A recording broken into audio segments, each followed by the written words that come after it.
আসসালামু আলাইকুম, Sabina health and tasty food কিচেনে সকলকে স্বাগত জানাই। আজ আমি এই ডোনাটের রেসিপি নিয়ে এসেছি। বাড়িতে খুব সহজে বানাচ্ছি ডোনাট।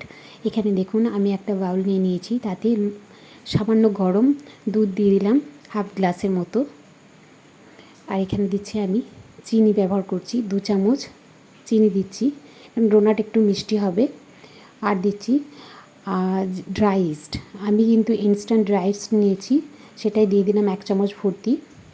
এটা গরম দুধে কিন্তু দিতে হবে, তাহলে ইস্টটা সেরকমভাবে কাজ করবে না। এবার দেখুন ইস্টটা আমি মিক্স করে নিয়েছি। এরপরে এর উপরে আমি দেবো ময়দা।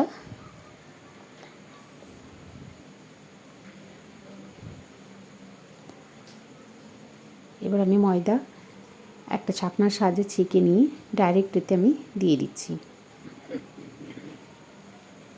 খুব সহজভাবে আমি এই ডোনাটটা বানাচ্ছি। এগুলো আমরা সচরাচর কিনেই খেয়ে থাকি, কিন্তু বাড়িতে বানানো খুবই সহজ। মাত্র ওই 30 টাকা দামের একটি ইস্ট কিনে আনলেই কিন্তু বাড়িতে আপনি সহজে বানাতে পারবেন। আর 1 চামচ ইস্ট দিলেই হবে। আর বাকি তো উপকরণগুলো বাড়িতে সকলেরই থাকে, দুধ, ময়দা, এগুলো তো বাড়িতে থাকেই। দেখুন এটা আমি ভালো করে মেখে নিয়েছি। এবার হাতে করে ভালো করে এটা আমি একটা সুন্দর সফট ডো বানিয়ে এটাকে ঢাকনা দিয়ে রেখে দেবো। একটা ফয়েল পেপার দিয়ে আমি ঢাকা দিয়ে রেখে দিচ্ছি।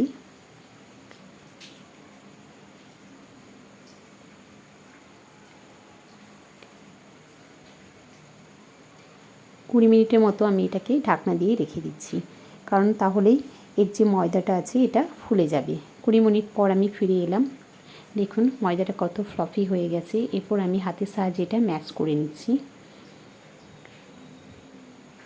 সামান্য অয়েল দিয়ে হাতের সাহায্যে ম্যাশ করে নিয়ে এটাকে এভাবে লম্বা একটা শেপ দিয়ে আমি ছোটো ছোটো পিসে টুকরো করে নিচ্ছি। এগুলো থেকে আমি ডোনাট বানাবো। হাতের সাহায্যে আমি এগুলো দেখুন গোল করে নিচ্ছি। খুব সহজভাবে আমরা এগুলো বাড়িতে অনায়াসে বানাতে পারি। আর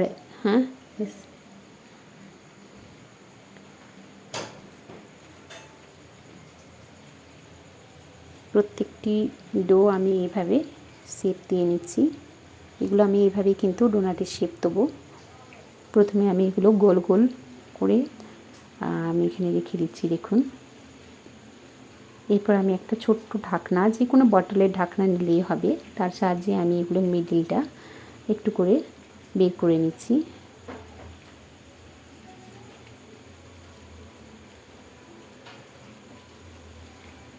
দেখুন ডোনাটের শেপটা হয়ে গেছে। এগুলো আমি এবার ফ্রাই করার জন্য ওভেনের কাছে নিয়ে চলে যাচ্ছি। এগুলো আমি ফ্রাই করে নিচ্ছি। কড়াইতে আমি ভেজিটেবল অয়েল দিয়ে দিয়েছি। তেলটা কিন্তু খুব ভালোভাবে গরম হলে তবেই দিতে হবে। দেখুন কতটা ফুলে উঠেছে, দেখেই বুঝতে পাচ্ছেন ডোনাটগুলো দেখতে কত ভালো হয়েছে। সামান্য 1 চামচ ইস্ট দিয়ে কিন্তু এরকম ডোনাট বাড়িতে সহজে বানানো যায়। আর আপনাদের এটা যদি বুঝতে কোনো অসুবিধা হয় তাহলে আমাকে কমেন্ট বক্স করে জানাবেন। আমি আবার আপনাদেরকে কমেন্ট করে জানিয়ে দেবো কীভাবে করতে হবে। আর এটা আমার বাড়িতে তো আমার ছেলে আছে, ডোনাট খেতে খুবই পছন্দ করে। ও সচরাচর কিনেই খাওয়ানো হয়, কিন্তু আমি ভাবলাম বাড়িতে বানালে তো অনেকগুলো হবে আর খুব মজা করেও খাবে, এটা হেলদিও হবে। সেই জন্য আমি এই রেসিপিটা বাড়িতেই বানিয়েছি।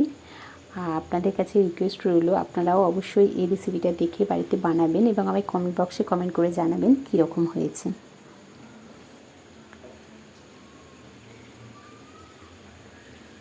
এগুলো একে একে আমি ফ্রাই করে নিচ্ছি। গ্যাসের ফ্লেমটা কিন্তু মাঝে মাঝে কমিয়ে দেবেন, তা না হলে নিচেটা পুড়ে যাবে। দেখুন কত সুন্দর কালারও এসেছে।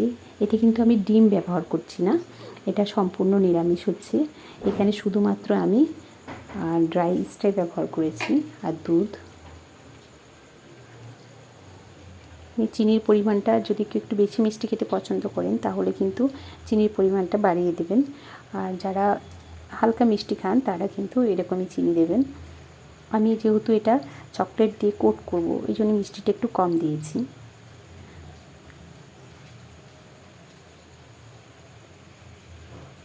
দেখুন কত সহজে এগুলো ফ্রাই করলে কিন্তু ফুলে উঠছে।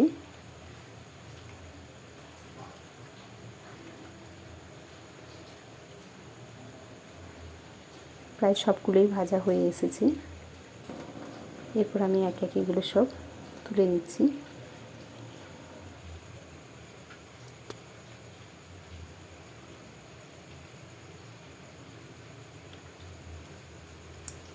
সব কটা ভেজে নিয়েছি। আমি এবার এগুলো গার্নিশ করব এরকম চকলেট দিয়ে। চকলেট এগুলো ডিপ করে নিচ্ছি। দেখুন আমি চকলেট নিয়ে নিয়েছি। চকলেটের বানানোর রেসিপিটাও আমি এখন আপনাদেরকে দেখিয়ে দেবো। এই চকলেটটা কিন্তু আমি বাড়িতেই বানিয়েছি কোকো পাউডার দিয়ে।